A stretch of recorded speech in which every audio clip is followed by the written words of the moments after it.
오늘 함께 나누실 하나님의 말씀은 사무엘하 24장 1절부터 9절까지의 말씀입니다. 사무엘하 24장 1절부터 9절까지의 말씀과 12절과 13절 이렇게 보겠습니다. 구약 성경 505페이지에 있습니다. 다 함께 천천히 읽으시겠습니다. 시작. 여호와께서 다시 이스라엘을 향하여 진노하사 그들을 치시려고 다윗을 격동시키사 가서 이스라엘과 유다의 인구를 조사하라 하신지라. 이에 왕이 그 곁에 있는 군사령관 요압에게 이르되 너는 이스라엘 모든 지파 가운데로 다니며 이제 단에서부터 브엘사바까지 인구를 조사하여 백성의 수를 내게 보고하라 하니 요압이 왕께 아뢰되 이 백성이 얼마든지 왕의 하나님 여호와께서 100배나 더하게 하사 내 주 왕의 눈으로 보게 하시기를 원하나이다. 그런데 내 주 왕은 어찌하여 이런 일을 기뻐하시나이까 하되 왕의 명령이 요압과 군대 사령관들을 재촉한지라.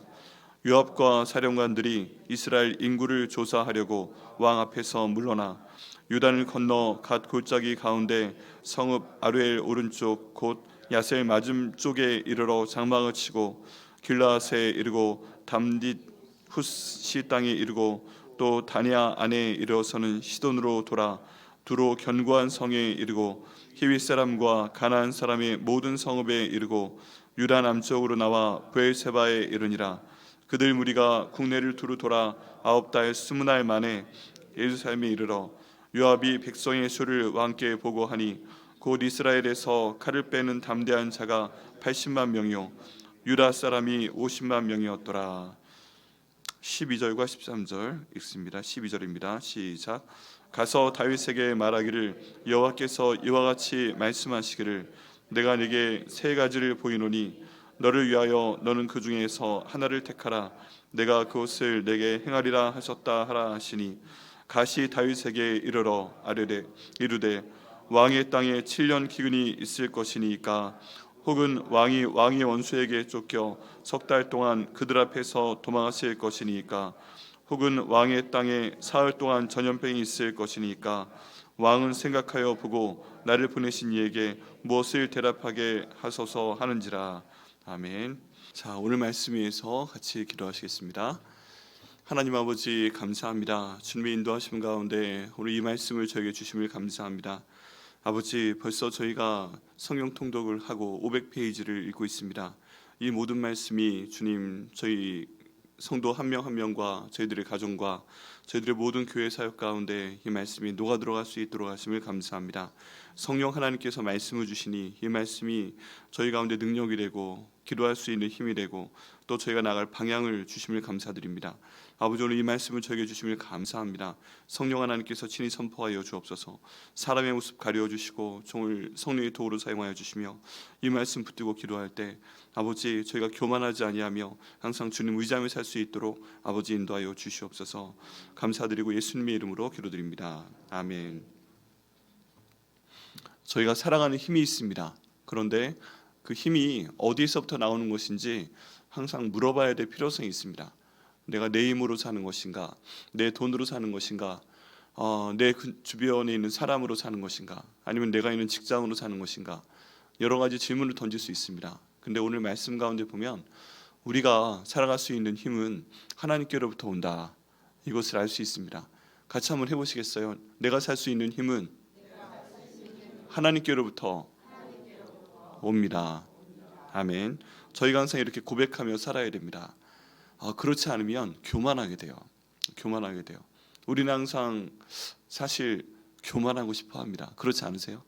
네, 나는 뭔가 다른 사람들보다 뛰어나고 싶어합니다. 내게 있는 어떤 것이든, 내게 있는 능력이든 재정이든 어떤 관계이든 다 우리는 내가 좀 더 그 높은 자리에 있고 싶어합니다. 그리고 내가 어떤 힘을 갖고 있기를 정말 간절히 바랍니다. 그렇기 때문에 저희가 이 부분에 대해서 항상 하나님 앞에 조심해야 됩니다. 오늘 거기에 대한 내용을 하나님께서 어떻게 생각하시는가에 대해서 나와 있습니다. 다윗이 이제 인생의 노년기에 이르렀습니다. 이제 마지막 장이고요. 사무엘하에서 근데 이때까지 보면 23장 말씀까지 보면요, 다윗이요 잘못도 많이 했지요. 그런데 하나님께서 보고 주셨기 때문에 지금 이스라엘의 국력은, 국가의 힘은 지금 역대 최대 상황 가운데 이르러 있습니다. 이때 다윗의 모든 힘이 어느 정도였냐, 이걸 저희가 볼 수 있는 단적인 증거가 있습니다. 그게 지금 현재 이스라엘 국기인데요, 이스라엘 국기에 별이 그려져 있잖아요. 그 별을 무엇의 별이라고 해요? 다윗의 별이라고 하잖아요. 네, 솔로몬의 별이라고 하지 않습니다. 왜 그러냐 하면 이스라엘 전체 역사 가운데서 가장 강대했던 시기가 바로 다윗의 이 노년기 때였기 때문에 그렇습니다. 가장 큰 정복 국가였고요, 가장 큰 영토가 지금 이 다윗이 갖고 있는 것이었고요, 군사의 수도 역대 최대였습니다. 그런데 그 모든 것을 다윗이 모르지 않습니다. 잘 알고 있어요. 그리고 한 장 전에 있는 23장 가운데 보면 다윗에게 또 충성된 사람들이 그렇게 많습니다. 우리가 항상 갈구하고 또 있으면 좋겠다는 사람들이 충성된 사람들이에요. 용사들입니다. 특별히 이런 그 전쟁의 시기에는 용감한 군사들, 장군들, 이런 사람들이 정말 소중합니다. 그런데 다윗의 주변에 그런 사람들이 정말 많았습니다. 이제 노년기가 돼서는 다윗이 굳이 전쟁에 나가지 않아도 다윗의 군대는 정말 100번 나가면 100번 승리하는 그런 군대였던 것입니다. 그래서 오늘 본문 말씀 가운데 보면 인구 조사를 하기 위해서 그 장군들을 보내서 9개월 남짓한 기간 동안 인구 조사를 할 때 엄청나게 넓은 거리를 도는 것을 볼 수가 있습니다. 이미 모든 가나안 땅이라든지 이런 곳이 그 소유권 안에 들어왔어요. 그리고 굳이 세어보지 않아도 군사 수가 굉장히 많을 걸로 생각이 되었습니다. 여러분 기억하십니까? 이스라엘 백성들이 이집트에서 나올 때 전쟁을 수행할 수 있는 남자의 수가 몇 명이었어요? 대략 60만 명이라고 하잖아요. 60만 명 정도라고 합니다.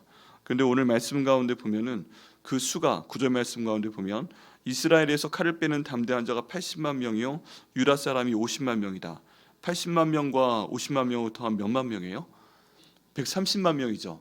그러면 이스라엘 백성들이 이집트 땅에서 빠져나올 때, 이미 옛날 얘기이긴 하지만 그때보다 거의 2배 넘는 인원이 지금 많아졌죠. 전쟁할 수 있는 인원이. 그러니까 하나님께서는 정말 약속하신 복을 다 주신 것입니다. 근데 이 내용들을 다윗이 알아요. 알고 있는데 지금 다윗의 마음가짐이 문제였던 것입니다. 하나님 보시기에 다윗의 마음가짐이. 왜 그런가 하면 이 모든 것을 누가 주신 거예요? 하나님께서 주신 것입니다. 다윗이 얼마나 힘들었어요. 그리고 사울 때 또 얼마나 힘들었습니까? 블레셋이 허구한 날 들어와서 괴롭혔죠. 그리고 농산물 가져갔죠. 뭐 그랬던 동네 북 같은 존재가 바로 여기 있던 이스라엘과 유다였는데 하나님께서 그만큼 복을 주시고 또 강대하게 하셨기 때문에 전쟁의 신은, 전쟁은 모두 여호와께 속한 것이다, 이렇게 말씀을 주시면서 모든 전쟁을 수행하셨기 때문에 영토가 최대로 늘어나고 그리고 군사로 지금 제일 많아진 때 가운데 있잖아요. 그런데 이때 다윗의 마음이 교만함이 들어갔던 것입니다. 내가 이 모든 것을 이루었다 하는 것이에요. 이 모든 것이 하나님께 영광을 돌리고 하나님께서 내게 주셨다는 것이 아니라 이 모든 것이 내가 이룬 것이다. 내가 지금 갖고 있는 게 얼마나 되나, 내가 갖고 있는 땅이 얼마나 되나, 내게 있는 군사가 얼마나 되나, 이것을 한번 알아보고 그로 인해서 과시하고 싶었던 마음이 생기게 됩니다. 그런 마음이 항상 있는 가운데 있어요. 이 마음을 누가 하셨는가? 다윗은 당연히 알죠. 굳이 드러내지 않았을지도 모릅니다. 그런데 하나님께서 그 마음을 아셔가지고 하나님께서 결정을 하십니다. 내가 본때를 보여주겠다 하는 거예요. 저희가 이걸 정말 두려워해야 됩니다. 우리 하나님의 마음을 같이 한번 입으로 해볼까요? 내가 본때를 보여주겠다. 네, 하나님이 이렇게 작정하지 않으시도록 저희가 정말 조심해야 됩니다. 그래서 오늘 읽은 본문 말씀 가운데 보면 24장 1절 말씀에 여호와께서 다시 이스라엘을 향하여 진노하사 그들을 치시려고 다윗을 격동시키사 가서 이스라엘과 유다의 인구를 조사하라 하신지라. 지금 이 내용을 보면 전혀 잘못된 것이 없죠. 네, 현실 파악을 해야 됩니다.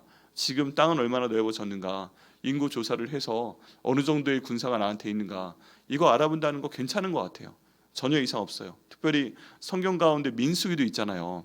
하나님께서 인구 조사를 1차와 2차에 걸쳐서 그때는 하라 하고 말씀하셨잖아요. 그리고 그때는 그 인구 조사를 정확히 합니다. 그것을 통해서 지금 현지 상황이 어떤가 하나님께서 직접 파악하라고 명령을 하십니다. 근데 그때는 하나님께서 명령하신 것이고 이스라엘 자체도 그 연약한 가운데 있지만 광야 가운데 있지만 자기들의 그 힘이 어느 정도인지 파악하는 것이 필요했습니다. 그리고 그때는 다 한 군데 뭉쳐 있었잖아요. 이게 하나님의 인도하심 가운데 있었던 그땐 배려였습니다.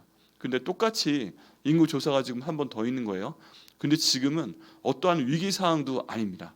지금 모든 것이 안정되어 있는 때고 가장 부강한 때이고 가장 강력한 나라였는데 지금 이거 인구 조사를 하도록 여기 보면 하나님께서 진노하사 다윗의 마음을 격동시켜서 이 일을 하도록 하셨다라고 말씀하시는 걸 볼 수가 있습니다.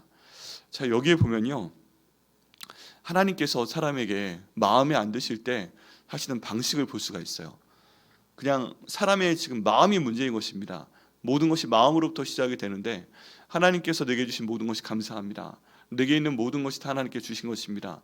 내가 내 힘으로 살 수 없습니다. 하나님께서 주셔야만 살 수 있습니다. 주님 감사합니다. 이런 마음으로 살면서 하나님께서 명령하셔서 인구조사를 하는 것과 야 이제 내 나라가 가장 부강하구나, 이게 내가 이룬 것이구나, 야 군사가 많은 것 같은데 몇만 정도 될까, 지금 아무도 내 적수가 없는데 궁금하다, 이제 이런 교만한 마음으로 하는 것은 굉장히 다르죠.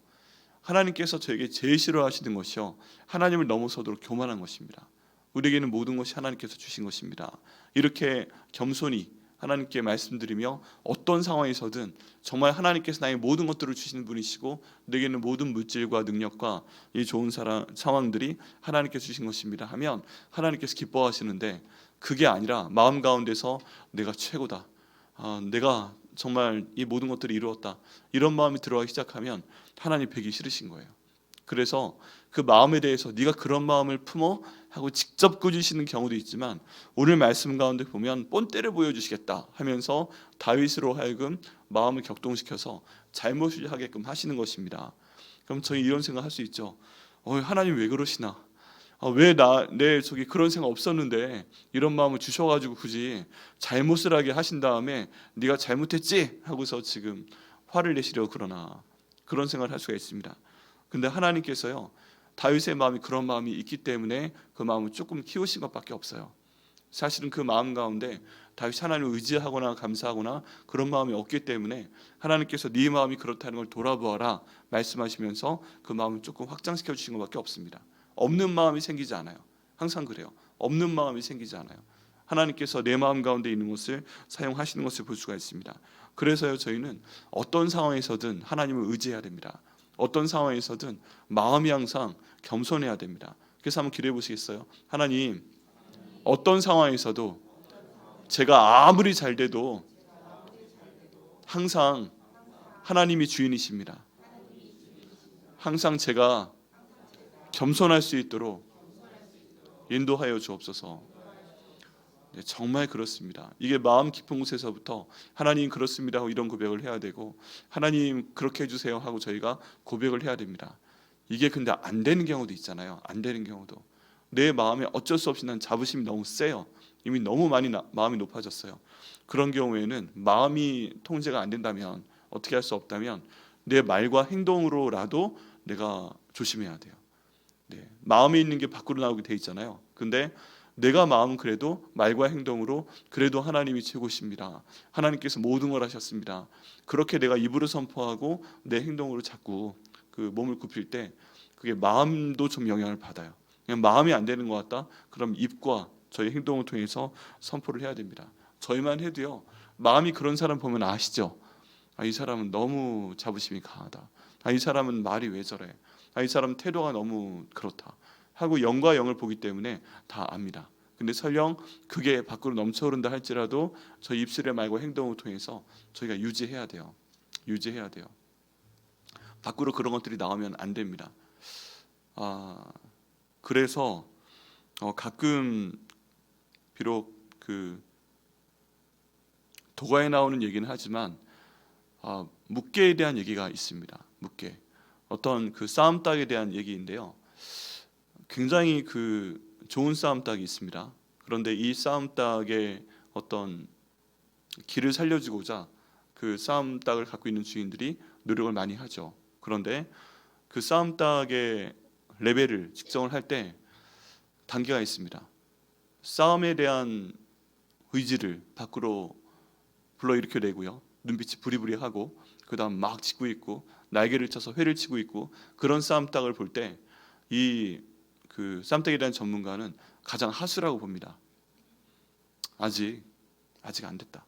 근데 그 다음 와서 보니까 이게 회를 치지 않고 좀 점잖게 있습니다. 그러니까 이제 조금 더 레벨이 높아졌다. 그 다음 단계에서 이 닭이 그냥 고요하게 있습니다. 눈 감고 있고 힘이 전혀 없는 것 같고 그리고 여느 닭하고 똑같고 보통 가장 첫 번째 레벨 가운데 있을 때는 닭 가운데 들어가서 부리로 쪼기도 하고 날개로 회를 치기도 하고 그랬을 때는 강해 보이지만 저 닭은 아직 덜 되었다 라고 평가를 했는데 그 약해 보이는 닭들과 같이 가서 모이를 쫓기도 하고 또 그냥 같이 목을 비비기도 하고 부드럽게 있고 웃었는지 모르겠지만 어쨌든 자기들끼리 있으면서 웃을 때 저 닭은 이제 드디어 대단한 단계에 이르렀다.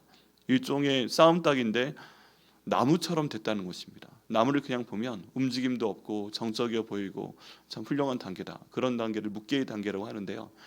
예수님을 잘 믿게 되면 그런 단계로 올라갈 수 있습니다. 가끔 이 두 개를 결합시키는 것이 어색해 보여도 그 많은 목사님들이 묵계에 대한 설교를 하십니다. 정말 예수님 믿는 사람이라면 예수님께서 우리 안에 계시면 우리가 아무리 하나님 은혜 가운데 잘 된다 할지라도 그냥 고요히 있는 쌈딱처럼 싸울 땐 정말 대단하게 싸우지만 일반적인 상황에선 자기의 능력과 내공을 밖으로 보이는 것이 아니다. 그러면서 그 내부의 그 것들을 간직하고 있도록 하는 것이죠. 하나님을 정말 믿어서 하나님께서 저에게 복을 주셔서 저희 가운데 그 모든 것들을 잘 감당할 수 있는 그런 상황들이 되고 눈에 보여도 저희는 그런 상태 가운데서 하나님께 감사하는 것이 필요합니다. 근데 지금 다윗이 가장 낮은 레벨의 쌈딱처럼 돼 있는 거예요. 이 정도 나이가 되면 이 정도 그 연배가 되면 이제 묵게의 닭처럼 모든 것들이 고요하고 허허 웃고 하나님의 은혜이다. 그 눈에 도끼가 있는 것이 아니라 뭔가 자랑하는 것이 있는 게 아니라 잠잠하고 고요하고 하나님께서 모든 걸 주관하십니다. 이 단계에 있어야 지금 하나님이 주신 복의 레벨에 맞는데 그게 안 되니까 하나님의 본때를 보여주시는 게 오늘 본문 가운데 있는 내용이에요. 그래서 인구 조사를 하라고 명령합니다. 이 얘기를 듣고서 군대 장관 요압이 너무 놀랍니다. 왕이셔 왜 이러십니까? 지금 왕이 최고입니다. 왜 굳이 이런 걸 할 필요가 있습니까? 그런데 하라고 재촉을 합니다. 9개월 동안 인구 조사를 해서 이스라엘 백성들이 애굽에서 나올 때보다 2배 정도 군사가 많고 10만 명이나 더 많은 것을 알게 됩니다. 그런데 그 다음에 다윗이 드디어 자책을 하게 됩니다. 이 9개월 동안이요 인구 조사를 하란 말이야 빨리 해 하고 몰아붙였다는 얘기예요. 그 교만한 상태가 이 기간 동안 지속이 됐다는 겁니다. 다 알고 나서 내가 잘못했구나. 내가 갖고 있는 모든 것이 하나님의 것인데 이걸 할 필요가 없구나 하고 마음의 후회를 하게 됩니다. 그 후회를 하자마자 하나님의 선지자 갓을 보내서 오늘 저희가 후반부에 있는 그 말씀을 하시는 것입니다. 하나님께서 당신이 한 그 모든 마음의 동기와 한 일을 기뻐하지 않으십니다. 선택하십시오. 이 땅 가운데 7년 동안 기근이 비가 오지 않게 할 것입니까? 아니면 왕의 원수에게 쫓겨서 석 달 동안 그들 앞에서 도망가며 도망자의 신세로 살 것입니까? 압살롬에게 쫓겼던 때처럼. 아니면 3일 동안 전염병이 온 땅에 있도록 해서 사람들이 죽도록 할 것입니까? 선택권이 없죠. 이것만 봐도 인간이 얼마나 연약합니까? 여기는 다윗이 얼마나 연약합니까? 하나님께서 치시기로 결정을 하니까 하나님께 찍소리도 못합니다. 무슨 지금 7년 동안 비를 안 내리신다고 하는 겁니까? 근데 하나님은 또 하시면 하잖아요. 어떻게 지금 이런 상황 가운데서 내가 3개월 동안에 내가 이렇게 둘러봐도 내 대적이 없구만 쫓겨다닐 일이 생길 수 있겠습니까? 더 이상 압살롬도 없는데. 근데 하나님이 또 하시면 하시는 거잖아요. 아니면 3일 동안 전염병이 온 땅에 돌게 하겠다고 하십니다. 어떻게 지금 이렇게 멀쩡한 때에 갑자기 전염병이 돌게 하실 수 있습니까? 근데 또 하나님이 하시는 거면 하시잖아요. 그러니까 다윗 정신이 번쩍 듭니다. 그리고 고백하게 됩니다. 내가 아무리 모든 상황 가운데서 내가 최고다 해도 모든 것들의 주인 되신 하나님이 손을 대시면 내가 막을 수 있는 게 전혀 없구나. 이게 정말 이루어지겠구나. 이것들을 하나님께서 고백시켜 주시는 것입니다. 그리고 다윗은 세 번째 옵션을 선택을 합니다. 3일 동안 전염병을 주셔서 그 딱 사흘만 할 수 있도록 인도하여 주옵소서. 저희가 생각을 해봐도 7년 동안 비가 안 오면 너무 힘들잖아요. 그리고 3개월 동안 쫓겨다니는 거 얼마나 힘들겠어요. 그러니까 그럴 바에는 사흘 만에 끝내자. 저희 같아도 그렇게 할 것 같아요. 근데 뒷장에 보면 그 3일 동안에 온 이스라엘 가운데 전염병으로 죽은 사람이 7만 명이나 된다고 합니다. 네. 이렇게 많은 군대가 있었는데 딱 3일 만에 7만 명을 하나님께서 죽이신 거예요. 그것도 하나님께서 이것을 수행하는 천사를 보내서 그 사람들을 치게끔 하십니다. 그럼 전염병의 그 배경에 뭐가 있나 하는 것도 저희가 대략은 알 수 있어요. 그냥 저희가 보기에는 병균에 감염된 것이고, 그렇지만 성경 가운데 있는 전염병은 하나님의 그것을 담당하는 천사를 보내서 전염병을 통해서 사람을 심판하신다, 이런 내용도 볼 수가 있습니다. 그러니까 전염병이 돈다 할 땐 저희가 기도를 많이 해야 돼요. 하나님, 이게 하나님의 천사를 보내서 전염병을 돌리신 것입니까? 거기에 대해서도 잘은 모르지만 기도를 해야 된다는 것입니다. 이 모든 상황을 보고 다윗이 회개를 합니다. 하나님, 3일 만에 7만 명을 죽이실 수 있는 하나님이면, 와, 하나님께서 며칠만 더 끄시면은 그 땅에 있는 모든 이스라엘 민족들이 끝날 수 있어요? 뭐 그냥 간단히 생각해서 뭐 열흘 정도 하나님이 전염병 주시면 70만 명이 죽을 수 있는 거잖아요. 네. 지금 130만 명인데 열흘 동안 전염병 주시면 70만 명, 20일 하게 되면 한 140만 명. 그러면 20일만 하나님이 손을 거두지 아니하시면 다윗은 그냥 끝나버리는 것입니다. 그렇기 때문에 다윗이 마음 회개를 하게 됩니다. 하나님, 제가 잘못했습니다. 하나님, 제가 잘못했습니다. 모든 것의 주권은 하나님께 있는 것을 저희가 항상 인정을 해야 됩니다. 오늘 새벽에 기도하실 때에는요, 우리 가운데 여러 가지 상황이 있습니다. 그런데 하나님께서 항상 저희 가운데 어둠만 주시는 경우는 없어요. 하나님께서는 빛도 주시고 그다음 그 빛에 대한 반대 그림자를 주시잖아요. 빛과 어둠은 항상 양면처럼, 동전의 양면처럼 같이 갑니다. 그럴 때 우리가 또 힘든 건 힘든 거지만 내가 나 자신을 돌아보기에 내가 지금 이것 때문에 교만한 것이지 않은가, 이것 때문에 교만한 것이지 않은가, 그것 때문에 하나님께 내가 기도를 좀 덜 하는 것이지 않은가, 이것들을 한번 돌아보시길 바랍니다. 그래서 하나님, 내가 힘든 것도 물론 있지만 이런 면에 대해서 내가 자부심이 있고 이런 면에 대해서 내가 이룬 것이다, 그렇게 하고 있는데 하나님, 이것도 하나님께서 제게 주신 것을 감사합니다. 이 모든 것이 하나님의 은혜입니다. 제가 항상 마음 가운데 교만하지 않도록 인도하여 주옵소서. 묵개의 닭처럼 이 모든 것들 때문에 내가 눈빛으로 사람들을 제압한다든가, 내 말로 제압한다든가, 내 행동으로 제압한다든가, 아니면 내 마음의 깊은 곳에서부터 우러나오는 교만 때문에 내가 하나님 앞에 그런 마음 갖지 말아야 되는데 그런 마음 자세를 갖고 있다든가, 그러면 주님, 이 모든 마음을 하나님 앞에 내려놓을 수 있도록 인도하여 주옵소서. 저를 창조하신 분이, 주관하시는 분이 하나님 아버지십니다. 주님, 저는 죄인일 수밖에 없는데 저를 위해 죽으시고 부활하시고 주인 되신 예수님 덕분에 저와 저희 가정이 이렇게 살 수 있습니다. 저희 교회가 살 수 있습니다. 하나님, 주님께서 인도하셔서 성령님 저에게 주셔서 항상 성령 충만한 생활을 할 수 있도록 아버지 인도하여 주옵소서. 이렇게 기도하고 응답 받으시는 오늘 되시기를 바랍니다. 특별히 이번 주간 동안에 저희가 느헤미야 52일차 하면서 빛에 대한 얘기를 제가 주일날 말씀드렸고요. 주님이 빛에 대해 다 없애주옵소서, 이런 간구를 함께 드리자고 말씀을 드렸습니다. 하나님께서는 그냥 간단합니다. 성경에서는 사람의 빛 위에는 어떤 빛도 지지 말라 하고 말씀을 하시잖아요. 그럼 주님, 이런 상황 가운데서 내가 돈이 없으니까 대출을 하고 신용카드 빚을 지고 빚이 있는 것은 어쩔 수 없는 겁니다. 내 삶 가운데 친구와 같습니다. 물론 그럴 수 있는데요, 하나님 그 말씀 의지하고 주님, 제게 개인적으로 있는 그 모든 빚을, 부채를 다 없애버려 주옵소서. 하나님, 저뿐만 아니라 우리 가정 가운데 있는 그 빚도 다 없애버려 주옵소서. 하나님, 이것 때문에 저희가 굉장히 힘이 듭니다. 오랜 시간 동안 이것 때문에 긴장하신 분들도 있잖아요. 너무 힘드시잖아요. 하나님, 주님께서 이번 주간 동안에 특별히 이 빚에 대한 기도를 하오니 주님 다 없애주시옵소서. 주님, 저희 교회 가운데 있는 부채도 주님께서 다 없애주옵소서. 온전히 하나님을 할 수 있도록 그 모든 것들을 주님 해결하여 주옵소서. 이 내용도 특별히 기도하셔서 하나님 다 없애주시고 지금 내게 복을 주셔서 오히려 다른 사람들의 빚도 없애줄 수 있는 그런 복을 저에게 허락하여 주옵소서. 이렇게 기도하시고 응답 받으시는 오늘 되시기를 예수님 이름으로 축원합니다.